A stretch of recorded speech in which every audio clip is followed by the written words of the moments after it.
Hey, what's going on everybody? Commander Crane here, and we are back with a very special Pioneer deck tech, and today we're going to be talking about Dimir Runo combo. This is a very cool list. I'm very excited to bring this list to you. As always, let me know in the comment section below after the video, what do you think about the list? Is there any changes you would make?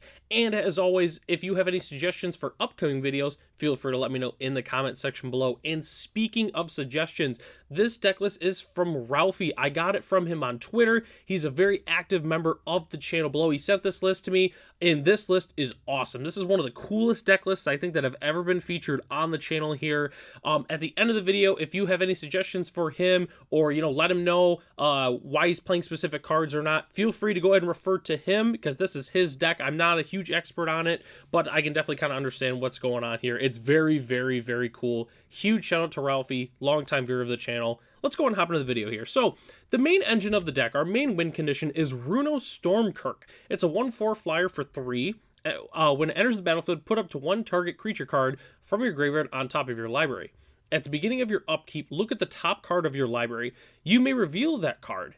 If a creature card with mana value 6 or greater is revealed this way, transform Runo Stormkirk. And it transforms into Krothis, Lord of the Deep. It turns into a Kraken, becomes a 3/5 flyer, and when it attacks, create a tapped and attacking token that's a copy of another target attacking creature. If that creature is a Kraken, Leviathan, Octopus, or Serpent, create 2 of those tokens instead. So, very unique card. So, to be able to get Krothis to flip, obviously, we're going to need some creatures with, commander might cost 6 or greater.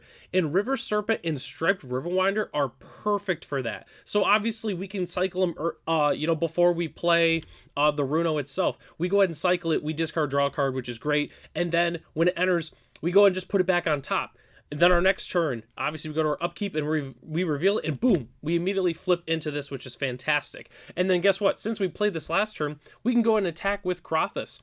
But on top of that, being able to flip it, obviously, we want to crack an Octopus, Leviathan, or Serpent in play. Obviously, we're able to get it to flip with the River Serpent and the Striped Riverwinder. So, what are some great creatures that we can actually attack with? Well, it's going to be this card that's in our next slide, Thing in the Ice. It is fantastic in this deck for multiple reasons. So, obviously, the ice counters. We want to get the ice counters off. We're playing a lot of cool instants and sorceries that are in the deck, which those are on a later slide. But we want to flip our Thing in the Ice, which is a 7/8 that bounces all non-horror creatures to their owner's hand, which is great.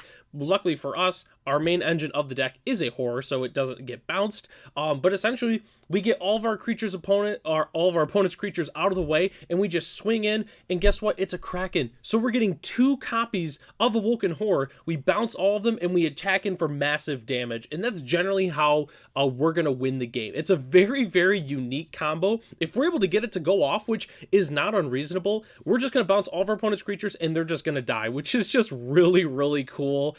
Thing in the Ice has always been a strong card, and I really like this entire engine of the deck. I think Krothis is just a sweet magic card. So anyways, that's kind of what we got going on, but obviously we need some other things to kind of help do that, kind of help control the board. That's why we're playing 4 Fatal Push and 4 Heartless Act. Heartless Act is also fantastic because Ralphie even mentioned this, and I didn't even realize this. We can remove 3 counters from target creature, so we can actually remove all the counters from Thing in the Ice. So assuming Thing in the Ice has 4 counters, if we Heartless Act and remove 3 counters from it, so it won't be able to flip right away when we do that, because we put the Heartless Act on the stack, which removes a counter from Thing in the Ice. Then we can remove 3 counters from it, but it checks for when it has no counters. So we do still have to cast another instant or sorcery, but that's not a big deal at all. Just figured I would also mention that as well. So our next slide here is kind of just, our next 2 slides are just other instant and sorceries that we're playing in our deck. So obviously we're playing 4 Thoughtseize, one of the best black cards in the entire format. We look at our opponent's hand, we get perfect information, and we make him discard one of those cards. It's just fantastic. Then we're also playing 4 Otherworldly Gaze and 3 Taigam Scheming. These cards were recently eroded to essentially Surveil. So it's 1 blue, Surveil 3 with Flashback, and then 2 mana Surveil 5, which is fantastic. And again, You know, putting cards in the yard, perfectly fine, but we can go ahead and put all of our good serpents and stuff on top, which helps us filter our top deck, which means that we'll be able to flip our main guy there, which is fantastic. And then since we're putting all these cards in the graveyard, we might as well just play Treasure Cruise. It's fantastic. Most of the time, we're going to be paying 1-2 actual mana and drawing 3 cards. So Treasure Cruise is absolutely fantastic. So that's our entire main board, except for the lands we're going to talk about here. We're playing 4 Watery Grave, 4 Drowned Catacomb, and 4 Shipwreck Marsh, just some of the best dual lands we can be playing in the format. We're also playing 2 Castle of Interest, 1 Urborg, and 1 Otawara. Obviously, just great flex lands in the format. Castle of Interest works extremely well, again, with trying to filter our top deck to be able to get our guy to transform. Urborg's just great. It turns our lands into swamps. Well, it turns our opponent's lands into swamps too, but it's able to fix our mana force, which is great. And then Ottawa is just a great, obviously, you know, good flex land. Channel it. Why not? You can do some pretty good things with it.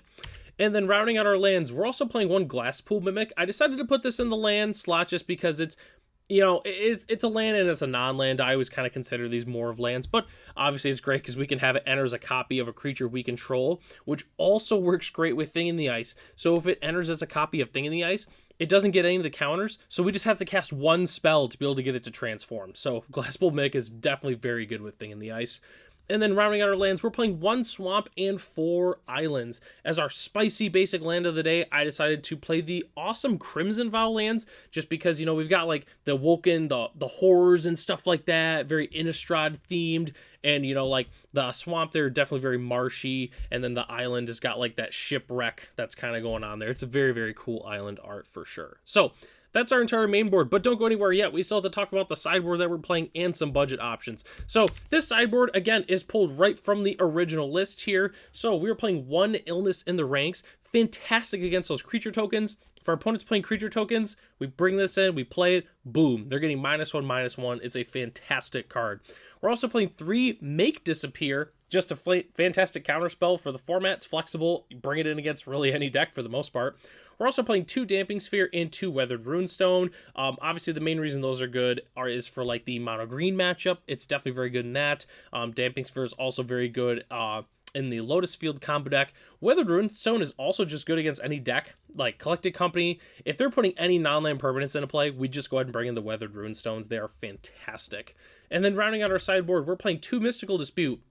For our opponents playing blue decks, we bring this in. It's just a fantastic counterspell for only 1 mana. Then 2 Necromantia is really good against decks that are relying on 1 card specifically, or combo decks. It also hits non-land, so we can name cards like Nykthos and Lotus Combo. We can name Lotus Field with it, which is great. 2 Leyline of the Void, obviously fantastic against the graveyard decks. Yeah, it's 4 mana, but if it's in our opening hand, we just get to put it out of the battlefield, and it's just even better. So definitely really a big fan of Leyline of the Void. Then we're also playing 1 Hullbreaker Horror. It's a fantastic card in control decks, and guess what? Ours also has synergy with that, because, you know, it's a Kraken, Octopus, Leviathan, or Serpent. So that way, if it's in play, we can make a copy of it when we attack with our main guy here. So Hullbreaker Horror is just a fantastic card. So last thing we have to talk about is the sideboard options. Or not sideboard options, the budget options. So budget options for the deck, obviously it's blue-black, so there's going to be some pricier cards in the deck. Obviously, the first thing, swap out the Thoughtseize. You can just put in some Duresses, or like of Sanu and Steel. That's what I would recommend, at least to trim the budget a little bit. And then as well, as I feel like we say this every time, cut some of the utility lands and just play fast lands, temples, and pain lands.